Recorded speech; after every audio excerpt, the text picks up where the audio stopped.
How the Whale Got His Throat.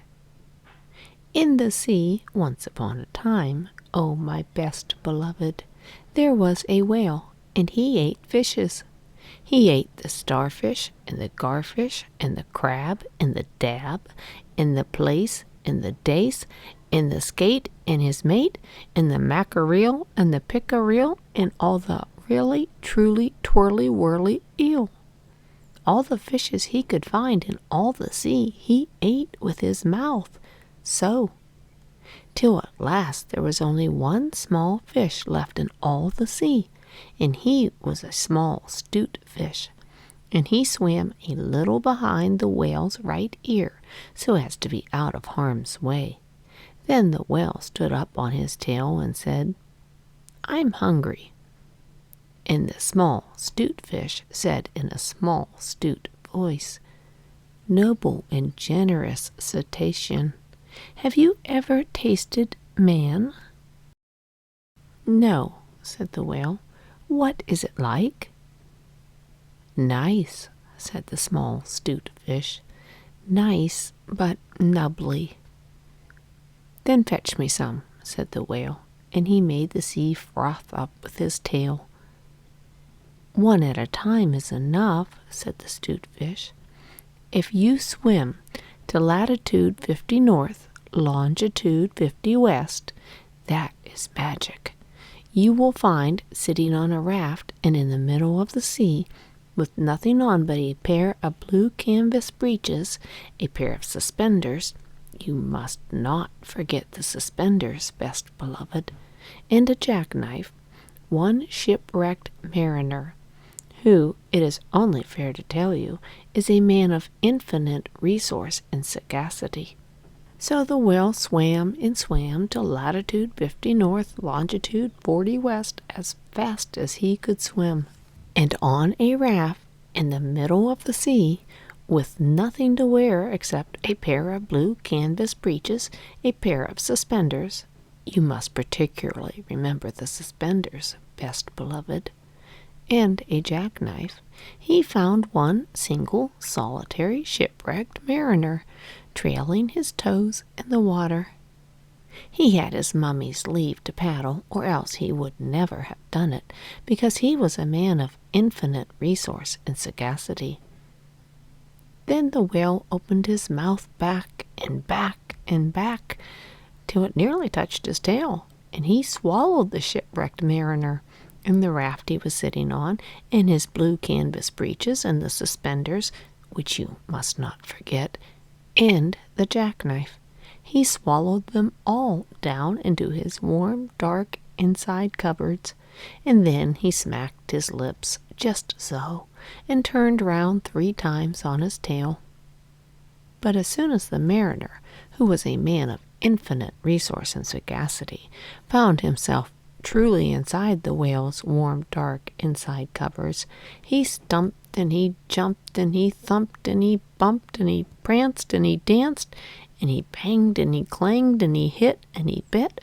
He leaped and he creeped and he prowled and he howled. He hopped and he dropped and he cried and he sighed, and he crawled and he bawled and he stepped and he leapt and he danced hornpipes where he shouldn't, and the whale felt most unhappy indeed.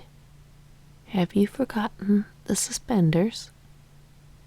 So he said to the 'stute fish, "This man is very nubby, and besides he's making me hiccup. What should I do?" "Tell him to come out," said the 'stute fish. So the whale called down his own throat to the shipwrecked mariner, "Come out and behave yourself. I've got the hiccups." "Nay, nay," said the mariner, "not so, but far otherwise. Take me to my natal shore and the white cliffs of Albion, and then I'll think about it." And he began to dance more than ever. "You had better take him home," said the 'stute fish to the whale. "I ought to have warned you that he is a man of infinite resource and sagacity." So the whale swam and swam and swam, with both flippers and tail, as hard as he could for the hiccups, And at last he saw the mariner's natal shore and the white cliffs of Albion, and he rushed halfway up the beach and opened his mouth wide and wide and wide and said, "Change here for Winchester, Ashlow, Nashua, Keene, and stations in the Fitchburg Road."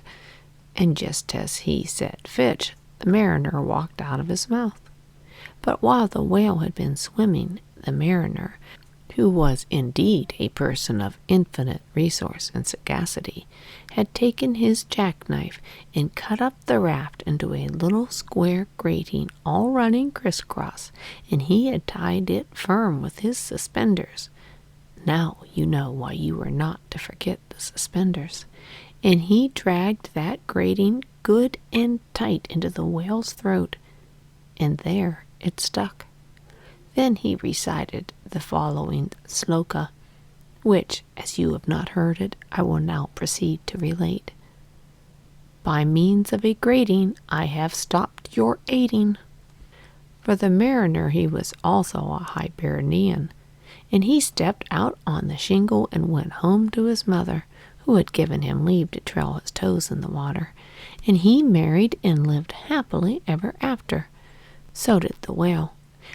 But from that day on, the grating in his throat, which he could neither cough up nor swallow down, prevented him eating anything except very, very small fish.